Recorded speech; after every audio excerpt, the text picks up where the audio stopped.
नमस्ते real ट्रेजरमध्ये आज आपण मलाई कुल्फी कशी बनवायची ते बघणार आहोत। त्याआधी जर तुम्ही चॅनलला सबस्क्राईब केलं नसेल तर सबस्क्राईब करा आणि बेल आयकॉन क्लिक करायला विसरू नका।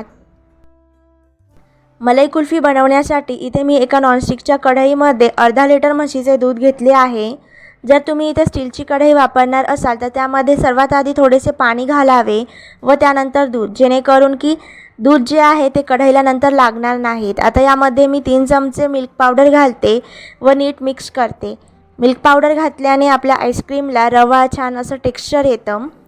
आता हे नीट मिक्स करून घ्यायचे आहे, जेणेकरून की यामध्ये कोणत्याही प्रकारची गठुळी राहणार नाही। तर हे व्यवस्थित असं मिक्स करून घेतलेलं आहे। आता मी हे गॅसवरती ठेवते मध्यम आचेवरती। दूध गरम होत आहे। दुधाला छान अशी उकळी येईपर्यंत आपण साखरेचं कॅरमल करून घेऊया। तर त्यासाठी एका स्टीलच्या पातेल्यामध्ये मी अर्धी वाटी साखर घालते। आता ही साखर जी आहे ती आपण मध्यम आचेवरती कॅरमल करण्यासाठी गॅसवरती ठेवून देऊया। साखर कॅरमल व्हायला सुरुवात झाली आहे। तर जशी जशी साखर कॅरमल होते आहे तसं तसं तुम्ही गॅसची फ्लेम जी आहे ती मंद आचेवरती करून घ्यायची, जेणेकरून की आपलं साखरेचं कॅरमल आहे ते जळणार नाही व व्यवस्थितरित्या आपली साखर जी आहे ती कॅरमलाइज होईल। तर इथे मी स्पॅच्युलाच्या मदतीने साखर जी आहे ती नीट मिक्स करते आहे, अगदी हलक्या हाताने, जेणेकरून की साखर कॅरमलाइज होण्यासाठी मदत होईल। पण तुम्ही जर इथे स्पॅच्युला नाही फिरवला तरी देखील चालेल, साखर ऑटोमॅटिकली कॅरमलाइज होऊन जाईल। फक्त साखर जी कॅरमलाइज झाली की लगेच गॅसची फ्लेम जी आहे ती बंद करायची। तर तुम्ही बघू शकता साखर जी आहे ती व्यवस्थित अशी कॅरमलाइज झालेली आहे। तर लगेच मी गॅसची फ्लेम बंद करते, त्याला अजिबात डार्क असा कलर येऊन द्यायचा नाही। तर साखर कॅरमलाइज झाली आहे। आता ही साखर जी आहे ती मी लगेचच आपल्या दुधाच्या मिश्रणामध्ये घालते आहे आणि एका साईडने मी स्पॅच्युलाच्या मदतीने दूध जे आहे ते नीट मिक्स करते आहे। तर ही सर्व प्रोसेस जी आहे ती मंद आचेवरती आपण करायची। तर दूध गरम असल्यामुळे साखर जी आहे ती लगेचच दुधामध्ये विरघळून जाईल, लगेचच मेल्ट होईल। तर तुम्ही बघू शकता दुधाला छान असा कलर देखील आलेला आहे। आता हे सर्व मिश्रण नीट मिक्स करून झालेलं आहे। आता यामध्ये मी अर्धा चमचा वेलची पावडर घालते आणि त्यासोबतच यामध्ये मी 3 चमचे दुधावरची साय घालते आहे। साय घालणं ऑप्शनल आहे, तुम्हाला नाही घालायची, नाही घातली तरी देखील चालेल। तर आता हे सर्व मिश्रण मी एकदा नीट मिक्स करते।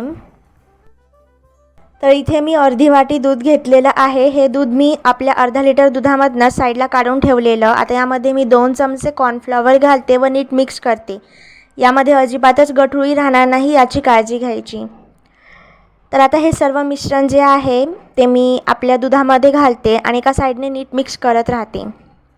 कॉर्नफ्लॉवर दुधामध्ये घातल्यामुळे दुधाला छान असा घट्टसरपणा येतो आणि छान अशी थिकनेस येते, त्यामुळे कॉर्नफ्लॉवर घातलेला आहे।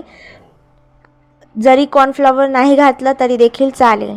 तर हे सर्व मिश्रण नीट मिक्स करून घेते आहे। तर दुधाला छान अशी उकळी येते आहे। 1 ते 2 मिनटं छान अशी दुधाला उकळी येऊन द्यायची कॉर्नफ्लॉवर घातल्यानंतर, म्हणजेच कॉर्नफ्लॉवरचा कच्चेपणा जो आहे तो निघून जातो। तर इथे छान अशी उकळी आलेली आहे। आता मी गॅसची फ्लेम जी आहे ती बंद करते। आता हे मिश्रण जे आहे ते रूम टेम्परेचरवरती 5 मिनटं थंड होऊन द्यायचं। तर हे थंड झाल्यानंतर मी याला 5 मिनटानंतर मिक्सरच्या भांड्यामध्ये घालते आहे। आता हे मिश्रण मिक्सरमधनं फिरवून घ्यायचं, जेणेकरून की याला छान अशी एक थिकनेस येईल। हे सर्व मिश्रण मी मिक्सरमधनं नीट असं फिरवून घेतलेलं आहे। आता हे मिश्रण मी एका स्टीलच्या डब्यामध्ये घालते। तुम्ही हवं असल्यास हे मिश्रण एअरटाईट कंटेनरमध्ये घातलं तरी देखील चालेल। तर यामध्ये अजिबातच बर्फ उतरू नये म्हणून मी प्लॅस्टिकच्या कॅरी बॅगचा एक भाग यावरती ठेवते आणि रबर बँडच्या साहाय्याने याला पॅक करते व यावरती स्टीलच्या डब्याचं झाकण लावून घेते।